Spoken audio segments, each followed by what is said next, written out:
Hi friends, welcome to my YouTube channel. ಇದು evening time. ನನ್ನ ಮಗ ನೋಡಿ ಆರಾಮಾಗಿ ಬಿಸ್ಕೆಟ್ ತಿಂತ ಮಲಗಿದ್ದಾನೆ. ಅವನಿಗೆ ಬೆಳಗ್ಗೆ ಆದರೂ ಅಷ್ಟೇ, ತಿಂದ ತಕ್ಷಣ ಏನಾದರೂ ಕೊಡಬೇಕು. ತಿಂಡಿನ ಊಟ ಮಾಡಿದ ತಕ್ಷಣ ಏನಾದರೂ ಕೊಡಬೇಕು. ಏನಾದರೂ ಬಿಸ್ಕೆಟು, ಕೇಕು ಈ ಥರ ಕೊಡಬೇಕು. ಅದು ಅಭ್ಯಾಸ ಆಗಿಬಿಟ್ಟಿದೆ ಅವನಿಗೆ. ಏನೂ ಮಾಡೋಕ್ಕಾಗಲ್ಲ. ಸರಿ, ಇಲ್ಲಿ ಅವನಿಗೆ ರಾಗಿ ಸರಿ ಮಾಡೋಣ ಅಂತ ಹೇಳ್ಬಿಟ್ಟು ರಾಗಿ ಸರಿಗೆ ಎಲ್ಲ ರೆಡಿ ಮಾಡ್ಕೊತಾ ಇದ್ದೀನಿ. ಈ ಹಬ್ಬದ್ದು ಕೆಲಸ, ಈ ಒಂದು ರಾಗಿ ಸರಿ ಮಾಡೋ ಕೆಲಸ ನನಗಂತೂ ನಿಜವಾಗ್ಲೂ ತುಂಬ ಬೇಜಾರಾಗ್ಬಿಟ್ಟಿದೆ. ಯಾಕೆಂದರೆ ಈ ರಾಗಿ ಎಲ್ಲ ತೊಳೆದು ನಾನು 1 ಕೆ ಜಿಗೆ ಮಾಡ್ಕೊಳ್ಳೋದು. ಆವಾಗವಾಗ ಮಾಡ್ಕೊತಾ ಇರ್ತೀನಿ ಖಾಲಿ ಆದ ತಕ್ಷಣವೇ. ಇದೆಲ್ಲ ತೊಳೆದು ನಾನು ಬಿಸಿಲಲ್ಲೆಲ್ಲ ಒಣಗಿಸಲ್ಲ, ತೊಳೆದು ಅದನ್ನು ಉರಿಬೇಕು. ಅದೇ ನನಗೆ ಪ್ರಾಬ್ಲಮ್ಮು. ತೊಳೆದಿಟ್ಟೆ. ಸರಿ, ಈವ್ನಿಂಗ್ ಆಗಿತ್ತಲ್ಲ, ಸರಿ ಟೀ ಕುಡಿಯೋಣ ಅಂತೇಳ್ಬಿಟ್ಟು ಟೀನೂ ಕೂಡ ಮಾಡ್ತಾಯಿದ್ದೀನಿ. ಕಡಲೆಪುರಿ ಇತ್ತು. ಕಡಲೆಪುರಿ ಜೊತೆಗೆ ಟೀ ಜೊತೆ ಕಡಲೆಪುರಿ ತಿನ್ನೋಣ ಅಂತೇಳ್ಬಿಟ್ಟು ಅದನ್ನು ತಗೊಂಡೆ.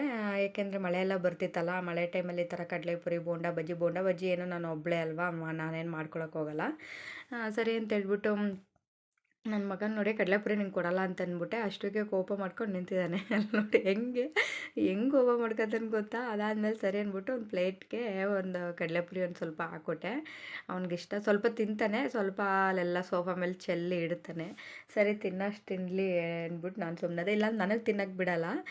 ಬರ್ತಾನೆ, ಹಿಂಸೆ ಕೊಡ್ತಾ ಇರ್ತಾನೆ, ಹೊಡಿತಾನೆ. ಆಮೇಲೆ ಏನು ಸಿಗುತ್ತೆ ಅದರಲ್ಲಿ ತೆಗ್ದು ಬಿಸಾಕ್ತಾ ಇರ್ತಾನೆ ನನಗೆ.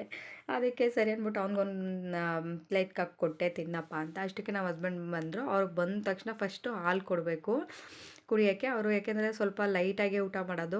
ಸ್ವಲ್ಪ ನಮ್ಮ ಥರ ಜಾಸ್ತಿ ಎಲ್ಲ ತಿನ್ನಲ್ಲ. ನಾನು ಸ್ವಲ್ಪ ಜಾಸ್ತಿ ತಿಂತೀನಿ ಊಟ ತಿಂಡಿ ಎಲ್ಲ. ಅವ್ರು ಸ್ವಲ್ಪ ಲೈಟಾಗಿ ಮಧ್ಯಾಹ್ನ ಊಟ ಮಾಡ್ಕೊಂಡು ಹೋಗಿರ್ತಾರೆ ಅಷ್ಟೇ. ಅವ್ರಿಗೆ ಬೇಗ ಹೊಟ್ಟೆ ಹಸಿತಾ ಇರ್ತಾರೆ. ಅದಕ್ಕೆ ಬಂದ ತಕ್ಷಣ ಅವ್ರಿಗೆ ಫಸ್ಟು ಬೂಸ್ಟ್ ಕೊಡಬೇಕು. ಬೂಸ್ಟು, ಹಾರ್ಲಿಕ್ಸು ಈ ಥರ ಏನಾದರೂ ಒಂದು ಮಾಡಿಕೊಡ್ಬೇಕು. ಅದಕ್ಕೆ ಬ್ರೆಡ್ಡು, ಚಿಪ್ಸು ಎಲ್ಲ ನೋಡಿ ಹೆಂಗೆ ಇಟ್ಕೊಂಡು ತಿಂತಿದ್ದಾರೆ ಚಿಕ್ಕ ಮಕ್ಳು ಥರ. ಅದಕ್ಕೆ ವೀಡಿಯೋ ಮಾಡ್ಕೊತೀನಿ ಅಂತ ರೇಗಿಸ್ಬಿಟ್ಟು ವೀಡಿಯೋ ಮಾಡ್ಕೊತಾ ಇದ್ದೆ. ಬೈತಾಯಿದ್ರು, ಹೋಗೋ ಕಡೆ ಅಂತ. ಸರಿ ಅಂತೇಳ್ಬಿಟ್ಟು ಆಮೇಲೆ ದೋಸೆ ಇಟ್ಟಿತ್ತು, ಈರುಳ್ಳಿ ದೋಸೆ ಮಾಡೋಣ ಅಂತೇಳ್ಬಿಟ್ಟು. ಇನ್ನು ಎಲ್ಲ ತಿಂದಿದ್ರಲ್ಲ, ಬ್ರೆಡ್ಡು, ಚಿಪ್ಸು ಎಲ್ಲ ಸರಿ ಅಂತೇಳ್ಬಿಟ್ಟು ಇದನ್ನೇ ಸಿಂಪಲಾಗಿ ಮಾಡೋಣ ಅಂತೇಳ್ಬಿಟ್ಟು ಈರುಳ್ಳಿ ಮತ್ತು ಕೊತ್ತಂಬರಿ ಸೊಪ್ಪು ಎಲ್ಲ ಕಟ್ ಮಾಡಿ ಇಟ್ಕೊಂಡೆ. ಹಂಗೆ ಚೆನ್ನಾಗಿ ಸಣ್ಣಗೆ ಸ್ಲೈಸ್ ಮಾಡಿಕೊಂಡ್ರೆ ನೀಟಾಗಿ ಬರುತ್ತೆ ದೋಸೆನೂ ಕೂಡ. ಈರುಳ್ಳಿ ದೋಸೆ ಸಖತ್ತಾಗಿರುತ್ತೆ, ಹೋಟ್ಲಲ್ಲಿ ಕೊಡ್ತಾರಲ್ಲ ಅದೇ ಥರ ಇರುತ್ತೆ. ಇಲ್ಲಿ ನನ್ನ ಮಗ ನೋಡಿ ಫೋನ್ ಇಟ್ಕೊಂಡು ಅವ್ರ ಅಪ್ಪಂದು ಏನೋ ಮಾಡ್ತಾ ಇದ್ದಾನೆ. ಸರಿ ಅಂತೇಳ್ಬಿಟ್ಟು ಅವ್ನಿಗೂ ಕೂಡ ರೈಸ್ಗೆ ಇಟ್ಬಿಡೋಣ ಊಟಕ್ಕೆ ಅಂತೇಳ್ಬಿಟ್ಟು ಸ್ವಲ್ಪ ಹೆಸರುಬೇಳೆ, ತೊಗರಿಬೇಳೆ, ರೈಸು, ಒಂದು ಹೆಸರು ಬೆಳ್ಳುಳ್ಳಿ, ಸ್ವಲ್ಪ ಕ್ಯಾರೆಟ್, ಏನಿರುತ್ತೆ ತರಕಾರಿ ಸ್ವಲ್ಪ ಹಾಕ್ತೀನಿ. ಕ್ಯಾರೆಟು, ಬೀಟ್ರೋಟು ಅಥವಾ ಯಾವುದಾದ್ರೂ ಒಂದು ಹಾಕ್ಬಿಟ್ಟು ಅವನಿಗೆ ಒಂದು 4 ವಿಸಿಲ್ ಹಾಕ್ಬಿಡ್ತೀನಿ. ಅದನ್ನು ಚೆನ್ನಾಗಿ ಸ್ಮ್ಯಾಶ್ ಮಾಡಿ ಆಮೇಲೆ ತಿಂತಾನೆ. ಸ್ವಲ್ಪನೇ ತಿನ್ನೋದು ಅವನು, ಇನ್ನೊಂದು ಸ್ವಲ್ಪ ಹಸುಗೆ ಹಾಕ್ಬಿಡ್ತೀನಿ. ಸರಿ ಅಂತೇಳ್ಬಿಟ್ಟು ಇಲ್ಲಿ ದೋಸೆ ಮಾಡ್ತಾಯಿದ್ದೀನಿ ನೋಡಿ, ಚೆನ್ನಾಗಿ ಬರುತ್ತೆ. ತುಂಬ ರೋಸ್ಟ್ ಆಗಬೇಕು ಚೆನ್ನಾಗಿ ಇದು. ಯಾಕೋ ನಮ್ಮದು ಒಲೆ ಸ್ವಲ್ಪ ಯಾಕೋ ಉರಿ ನೀಟಾಗಿ ಬರ್ತಾಯಿಲ್ಲ. ಸ್ವಲ್ಪ ಯಾಕೋ ನೋಡಿ ಈ ಕಡೆ ವೈಟಾಗಿ ಇದೆಯಲ್ಲ, ಅಲ್ಲಿ ಸ್ವಲ್ಪ ನೀಟಾಗಿ ಉರಿ ತಾಗ್ತಾಯಿಲ್ಲ. ಅದಕ್ಕೆ ಸ್ವಲ್ಪ ಈ ಕಡೆ ವೈಟ್ ಆಗಿಬಿಟ್ಟಿದೆ. ಇಲ್ಲಿ ಬಂದು ನನಗೆ ಅಡುಗೆ ಮನೇಲಿ ಹಿಂಸೆ ಕೊಡ್ತಾ ಇದ್ದ. ಏನಾದ್ರು ಒಂದೊಂದು ಅದು ಇದು ಮಾಡ್ತಾನೆ ಇದ್ದಾರೆ.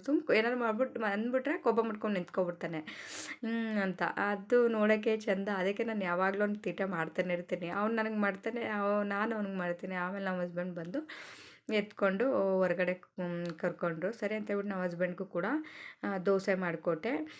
ಸಾಂಬಾರಿತ್ತು. ಈ ವಿಡಿಯೋ ಏನಾದರೂ ಇಷ್ಟ, ಪ್ಲೀಸ್ ಒಂದು ಲೈಕ್ ಮಾಡಿ. Thank you for watching. Bye bye.